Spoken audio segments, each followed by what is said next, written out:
They call Thailand the land of smiles. Sure, it's a nickname that leaves out the problems of a developing country, but once you see Thailand's food, beaches, and most of all its people, you'll understand just like I did that the name fits perfectly. Join me on my travels through crowded Bangkok to elusive Pattaya, to the beautiful island of Koh Chang, and finally to the quiet beauty of Chiang Mai, and see why this country is one that is embedded forever in my heart, mind, and soul.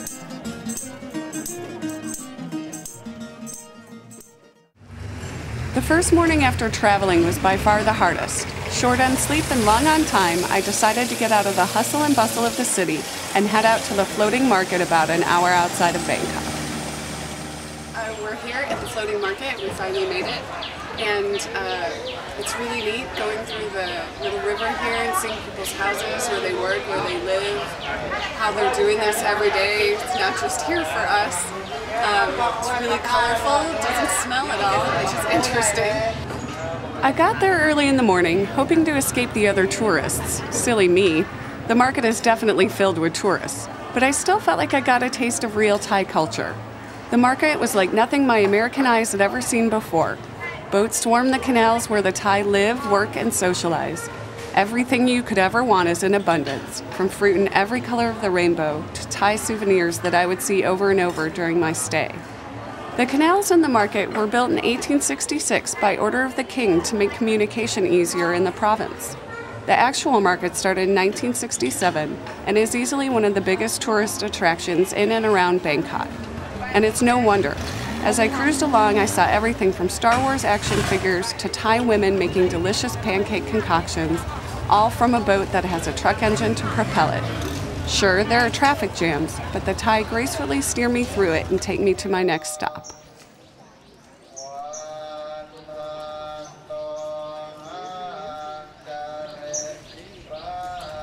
We're here at a wat our tour guide took us to, and my instinct is to smile at the monks. You know, these Buddhist monks, they're so peaceful, and I want to smile at them, and I'm not supposed to look at them, and they're not supposed to look at me. Monks and women, men are allowed to talk to them and smile at them and communicate with them, but women are not supposed to. So I'm finding it hard not to smile at them when I see them and just look away.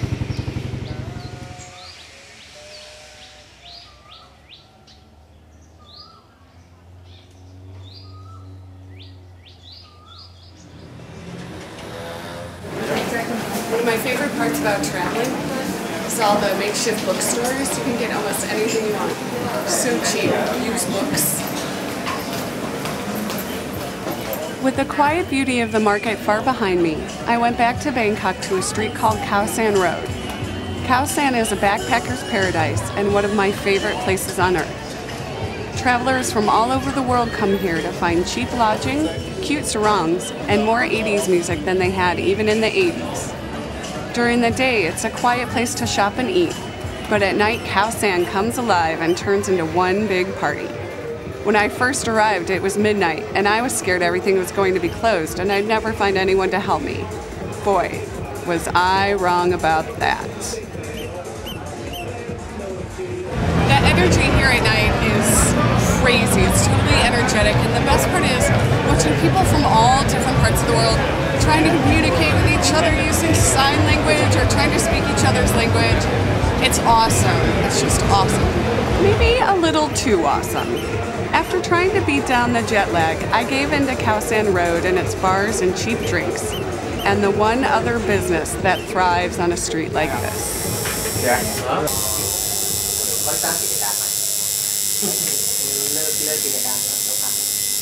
The smoky beginning. Feels easier than it used to be. Gray color, same. Oh yeah. That seems pretty fast. A bit yellow. Is he done? Okay. Yeah.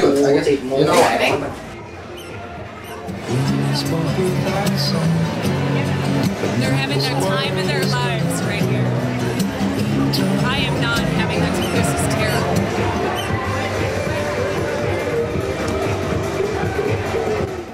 We're headed back to our favorite street market we found outside the Grand Palace. We were so hot that day. We found this great little market, saved our lives. Mangosteens and food, and we might just take a boat to it right at the end of this thing. I loved Thai food before coming here, but nothing prepared me for the amount of food stalls. They are everywhere. Some popular markets might have hundreds of food stalls, but you'll also find them on the neighborhood street. Offerings vary from fruit to pad thai to fish, and yes, maybe the occasional bug. At least you know if you ever get the munchies, food is never very far away. See, the Thai don't eat 3 big meals a day. They eat many, many meals a day. When I first got here, it amazed me to see the Thai always eating. Most of the stalls have a table and chair set up so you can eat your food right there, or you can take it to go in a plastic bag. The markets are the best place to try something you've always wanted to try. I had to be careful of what I ate, but once you've been there for a couple weeks, a food stall is the perfect place to try out local cuisine. I know I shouldn't be eating hot dogs in Thailand. They're like little mini hot dogs, wrapped in like a pancake.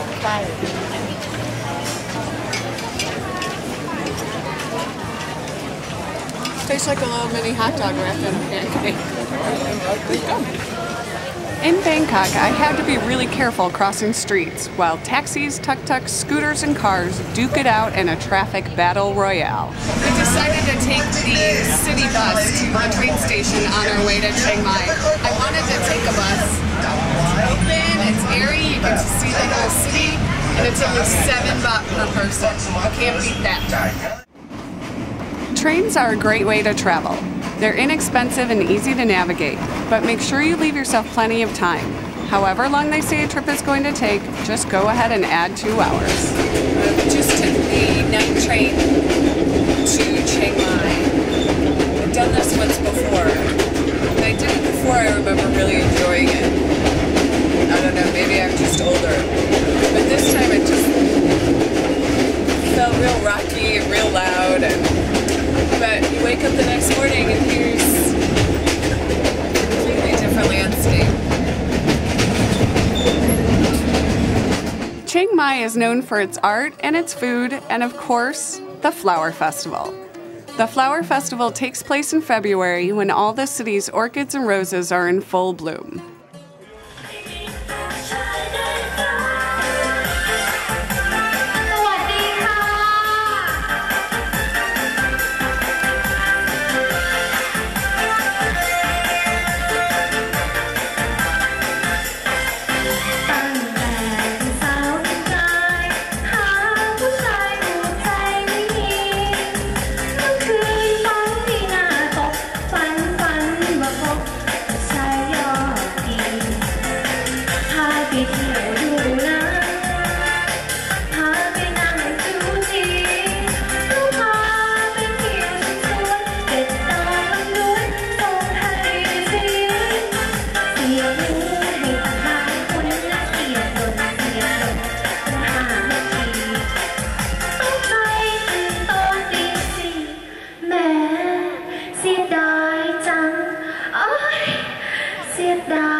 We're here at the Chiang Mai Flower Festival Parade.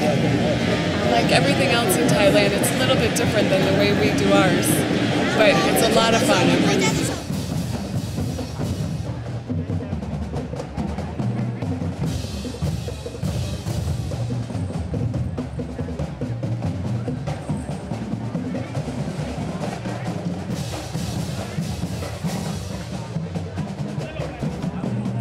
Since Chiang Mai rests on the foothills of the mountains, it has cooler, more temperate weather, which was a real relief after the heat and humidity of Bangkok. And even though it's the second largest city in Thailand, it feels like a small town. The people are kind and there's not as much pressure to buy. The parade was beautiful. Float after float roll down the main streets of Chiang Mai. For hours they roll, while eager tourists hop in front of the floats for a picture. It felt like the parade went on forever, yet none of us wanted it to end. Except this poor girl. She's having a hard time and she's keeping a strong face.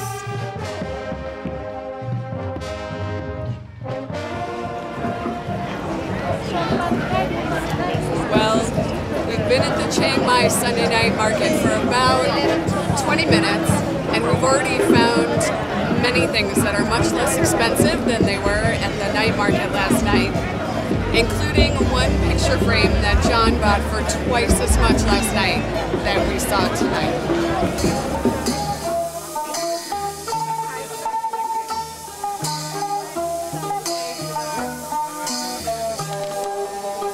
The Sunday market was the place to shop, and it was a treat to see the Thai create their art. But my soul longed to leave the throngs of people and discover the peaceful side of Thailand. Time to head to the beach. Pattaya is located about 4 hours outside of Bangkok by bus, so it's a popular destination for tourists and Thai alike. At first glance, it looks like a lot of other beach resorts. There are high-rises on one end of the beach, people lounging on reclining chairs, restaurants on the water, and plenty of bars to quench my thirst. It would not be long, though, until I saw the true nature of Pattaya. I just had to wait for the sun to go down. What is a calming and relaxing place during the day becomes a raucous advertisement for one of Thailand's most pressing problems: prostitution.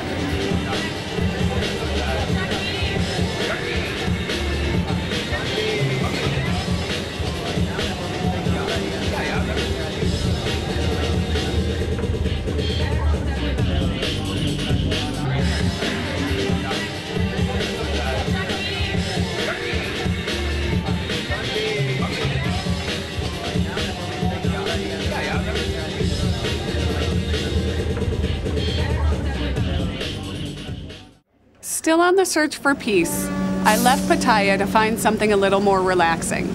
I decided to head for the islands, and once I got on the ferry, I knew this was a lot more like it. We're here on Koh Chang. We went to the first beach called White Sands Beach, but it seemed really empty, like there was nobody there. So we're on a Sing 2 headed for Lonely Beach, which is like a backpacker's beach. And riding on this thing feels awesome. It's cool, it's nice, and you get a great view. And a backpacker's beach it was. Tons of travelers come to Lonely Beach for the cheap lodging and the great scuba diving. I came for the peace and quiet, and Lonely Beach delivered.